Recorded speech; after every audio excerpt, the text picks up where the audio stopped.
এসছে, বলছে আপনার ছেলের নাম প্রকাশ মণ্ডল। হ্যাঁ, তা আপনার ছেলে মারা গেছে, আপনি দেখতে চান? হাসপাতালে আছে, দেখুন। আমি বলছি না, আমি আর দেখতে চাই না, আমি দেখে আর কি করব, আর আমার যাবার শক্তি নেই, আমার গলা শুকিয়ে যাচ্ছে, বলতে পারছি না।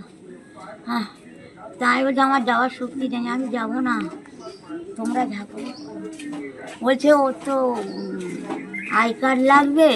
তাই বলেছি দেখো আমি সব কোথায় আই কার্ড জানি না, খুঁজে পাচ্ছি। ছেলে যে মৃত্যু হলো তাতে আপনার কষ্ট হচ্ছে না? আমার কষ্ট, মার তো কষ্ট হবে, আমি সে কষ্ট দরকার নেই, ও যা কর্ম করেছে তাতেই গেছে, আমার শান্তি। মানে ও যে নাবালিকার সঙ্গে যে হ্যাঁ, অত্যাচার করেছে যা করেছে তাতেই ওর মৃত্যু হয়ে গেছে, ভালোই হয়েছে। আপনারা কি মৃতদেহ আনতে যাবেন? না, আমার কেউ যাওয়ার নেই, আমি যেতে পারবো না, মৃতদেহ আমি আনবো না। আমি তো বললাম আর আমাদের দেখতে চাই না, একদম দেখতে চাই না। তোমরা ওখানে নিয়ে ঠেকে নাও, দমে দেবে, কোথায় দেবে, ফেলে দেবে, দিয়ে যাও, কেউ যাবে না।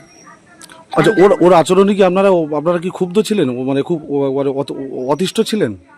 দেখো আমি আর ওসব কিছু বলতে পারবো না, ও যে গেলে আমাদের কথা শুনিনি, বিশেষ করে মার কথা যদি না শুনি, নিজে নেশা ভাঙ করে, তা আমার অত আর কিচ্ছু বলার নেই।